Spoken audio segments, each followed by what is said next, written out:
Good morning, comrades. Welcome back to the channel. Welcome back to the Nürburgring. And today I am very excited for two reasons. Reason number one, the season is about to kick off next week. And reason number two, we are here today at our friends at Manthey-Racing, where we have lots of cool and interesting and different cars. I would say entry-level track tool, Clio RS, high-level track tool, GT3 RS Mark II 991, and then can we call it the mid-level? Well, probably closer to the high level, but those cars are here for all the different purposes and also, as mentioned, different categories. And as mentioned, since the season is about to start, it's a good idea to use them as, I would say, case study to talk about maintenance of your ring tools. And for that, as always, we are joined by our dear friend Michael. How are you doing? Nice to meet you. Hey. Yeah, good. How are you doing? Happy New Year, or have we seen each other since New Year? No, not really. Happy New Year in that case. I not even saw some other guys from the Eifel region until that day. Right, so what are we doing here today? Today, I would say we're talking a little bit about, in general, the maintenance and also the handling of track cars during the off-season. Because in the last years, we always, figured out that suddenly the guys are putting away their track tools end of October once the season ends. And suddenly, beginning of March or April, they take them out and then it's like, oh, I forgot to do this, or I wanted to do that, or I planned to do this. And you know, it's always the thing, once you're here and once you see everything, then you know, or you remind yourself you wanted to do this and this, but it more or less got forgotten during the off-season. And therefore we wanted just to tell people and make them aware that not only crashed cars or damaged cars need some love during the off-season, but also just cars which operate perfectly during the season. Yeah, and also that you just need to replace just brake pads. There's a lot more behind it. Well, we have only 1 week to go, but it's already pretty busy. So is this always the case? Yeah, it's you know, you have some guys, they already tell you, I'm gonna bring my car in January or in February because then you have time and I'm not in a hurry and we can do the upgrades, which I was thinking about. But we still have some customers, they're like, I'm coming now because season starts in 2 weeks and then we have to go for. And so it's, I mean, we also had some business in the off season or in the winter months, but now it's picking up again, of course. So I guess the main message of this video could also be like, hey, if you want to do service, come quick before you will have to end up waiting for too long. I mean, it's always good to, you know, pull it a little bit apart because, you know, in high season, in the past years, we had up to 4 or 5 weeks of waiting period because simply there was such a lot of demand of services and upgrades. And of course, we always try our best to fulfill all wishes, but you know, now it's slightly easier than to do it in the middle of June when there is high season. Exactly, and also now when people are going to be like, oh wait, the track is open, we can come and drive. Yeah, absolutely. All right, anyhow, enough about that. What are we literally working with here today? So we have here M4 GTS. What's being done to the car?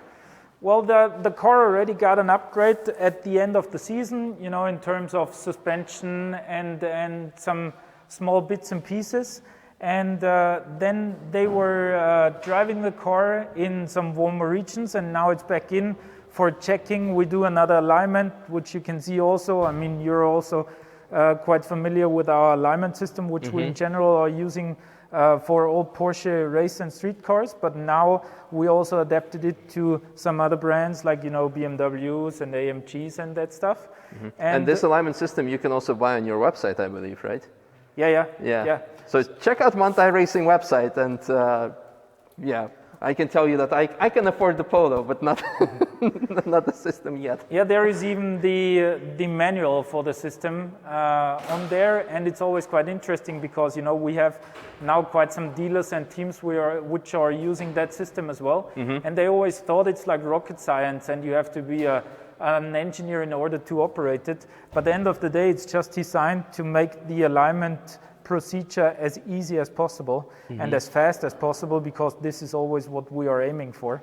And well, at the moment we're just doing control alignment on the car in order to make it ready for the season. So just the alignment. I see the car has also some other upgrades. I don't think this is stock, the intercooler, or is it? No, I think this is with some compressed air. Yeah. Some extra modifications, and for the rest, very nice interior. Race navigator installed as well. Yeah, this was also, you know, some like those things the customer wanted to have the race navigator to be starting automatically and to also have the power automatically and don't have to plug in. And these are also such, how to say, show and shine works which are not that easy to be done during the season because the customers want to drive, but in the off season, you know, then it's like, oh, can we do this and can we do this? And of course we're helping out. Looks like it has some diff cooling as well. Yeah, this is also something which we installed in the car. Yep, nice. Well, I guess that's regarding that, so just regular service to get it track ready, not too many intrusive works. Then I guess we can move on to the car or the brand that you are most famous for, let's say. What's being done to that? Well, this car is also in for a general service, so you know, oil change and filter change and that stuff. The car also gets a revision which is required by Porsche and also mandatory, which means we are changing the wheel hubs and the wheel bearings on the rear. This is given by Porsche every 10,000 kilometers on the rear and every 20,000 kilometers on the front. So we take off the whole axle quarter, and in addition to that, we also change the center locking nut after every 10,000 kilometers. Okay, well, I like it how this is, of course, a street car, just a 991.2 GT3 RS with some Manthey-Racing upgrades, I believe. This is your suspension, right? And then brake pads, etc., and probably some other things. But it's still a street legal car. But Porsche is still giving up guidelines when it comes to changing certain parts for this. Yeah, of course. As I said, this is, for example, especially on the axle parts, and in addition to that, we of course also check, you know, brakes, the general condition of the car, because it's quite interesting, and it's maybe quite interesting also for the people who are watching that video. When you, for example, compare this car to a GT4 Club Sport, which is the, how to say, the nearest car to a street car in terms of, you know, standard engine, standard gearbox, and so on. There is quite a long list of 11 pages for the GT4 Club Sport about revision times and service times. So for example, you have to change all the wishbones, the tow rods, the bearings every between 15 and 20,000 kilometers. You have to change even the brake calipers. There are filter changes, there are oil changes, all that stuff. And you know, it's from technical aspect, it's still next to a street car. So, and this is what we always tell our customers, and we want to make them aware of, that if you're running a car like this on a sub-7 BTG lap, you are not so far away from the performance and the forces appearing during an NLS race or during an RCN race. So especially on those cars, I mean, there is not such a, how to say, service jam behind, but you know the young guys, they, for example, have their E46s, E36s, and doing a low 7-minute BTG lap in an E36. I mean, in the NLS series, if such a car is running there, the oil change is done after every race.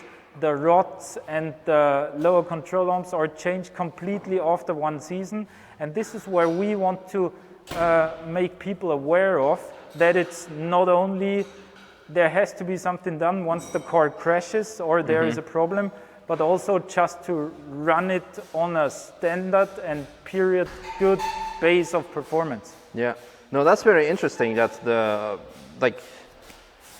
it is just like, you know, it kind of clicks in your mind when you think about it. Indeed, those cars are running similar lap times. They're being run hard, but when you're driving a street car, you just kind of like, yeah, okay, I changed brake pads and that's it.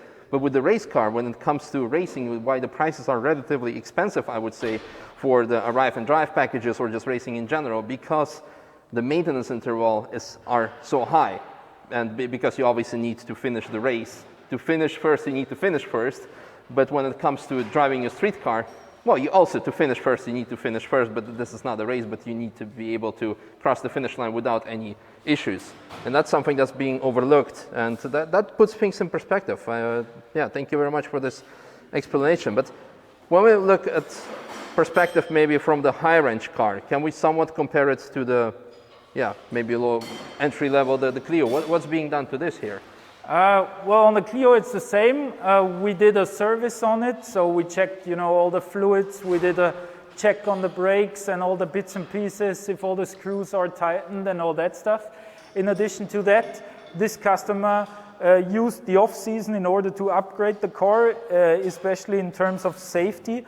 So what we did is we installed a roll bar in the car, or even a complete cage. We also installed a new seat, including the 6-point harnesses. And this is also something, people can plan in the off-season. And then, of course, they also can plan and check about the budget. And, if you're not racing every weekend, then maybe there's some budget easier to spend in order to upgrade the car. Mm-hmm. And this is what is done here. Nice, nice. Yeah, that's interesting that you have basically here three different, not only different ranges of cars, but three different use cases. One is just being prepared, one is being required by the manufacturer more or less, preventive service, I would say, and this is a completely modification. Yeah, it's end of the day, it's always like customer call us and say, yeah, we see all those RS models out there on the parking lot, and we're quite scared about approaching to your parking lot with such a car, for example. Mm-hmm. But for us, it doesn't make a difference. Everybody comes with the weapon he has chosen, and of course, most important, with the budget he planned to spend. And of course, this car deserves the same service or level of service than a high-end car. But at the end of the day, if you see the car and compare the cars on the track, it's, of course, there's a difference in tires and in performance, but it's not the lap time speed, mm-hmm. but more or less it's the lateral G-forces or the forces on the components of the car, and therefore a wishbone on this car can get as weak as a wishbone on that car because it's simply the load of the car and the performance and the G-forces which they have to deal with, and therefore every car requires the service to keep it alive. Yeah, no, I think it's also a very interesting point to address. Like you said, when you think of Manthey-Racing, people usually think of GT2 RS MR, GT3 RS MR, lap records, Porsche factory team, now the GT3 Cup cars, etc., etc. And then you think like, oh, can I come here with my Clio, or in my case, can I come here with my Golf? Yeah, of course. Yeah, of course, it doesn't matter. I mean, from the past, like Renault Motorsport, they started in that all Audi, VW business, they were running those cars. Mm-hmm. And still today, just the week before, we had a 964 car here, which got a fully race suspension, and it got set up for track use, and we tested the car, and it performed really good. And once you have an almost perfect car and you just plug and play something, it's interesting in order to see the improvement for the customer. But if you have like a car where you have to give love to it in order to make it fast again, then it's also something, because at the end of the day, the technicians and the mechanics here, they simply love cars. Yeah, mm-hmm. They want to work on cars and want to improve the performance. And at the end of the day, it doesn't matter whether it's a Clio RS or it's a Golf or it's a GT3 RS. Yeah, yeah. Well, thank you very much for this amazing insight. So who knows? Maybe Golf will get some Manthey-Racing treatment, Renault Motorsport treatment. And I guess let's get out of the hair of those guys so they can continue working. And and for you guys, as mentioned, service is very important, and begin with it on time. And if you had a long winter stop, make sure to check your car, to bring it for check, and before you hit the track. Let's maybe finish with more or less of the tip. What's the most overlooked thing before going on the track again after the season? Well, first of all, I would always make sure that it's not the product or the tool you are using. The tool should always be perfect, and so it's up to you to make the best out of it. And at the same time, don't be scared to call us, send us an email, whatever, because we are not gangsters here and we're not just aiming for turnover, but if somebody has a question, you know, some of the guys in the sales department, you know them, they are also on track and they know the passion about the cars. And luckily, we maybe have some deeper insight in the cars and the technique behind, and we are happy to share this with the customers because first of all, the customer has to understand why he should buy that and not just because of the turnover. So feel free to contact us and we will be happy to help you and assist you and also recommend parts you need and maybe also parts you don't need. Yeah, cool. Parts you don't need, like me with like the whole Golf thing, but maybe the next car could be here. Anyhow, that's it what I had to say. Again, Michael, thank you very much for your time. You're welcome. Looking forward to seeing all those cars on the track again next week. Bye-bye. Bye-bye. I'm just gonna see one more time underneath the Porsche because that was like the most exciting part. Nice. You don't see it quite often, so. Do you know how many kilometers this car has done so far, or laps, or? Wie viel Kilometer hat der? We can check. We can check. But at least it has 10,000 because we have to check this. And important is the 10,000 are track kilometers. Ooh. So this means how many kilometers the car runs on track.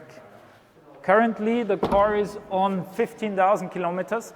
So the customer at least did 5,000 kilometers from and to the track and 10 on the track. Wow, impressive. And still looks as good as new, pretty much.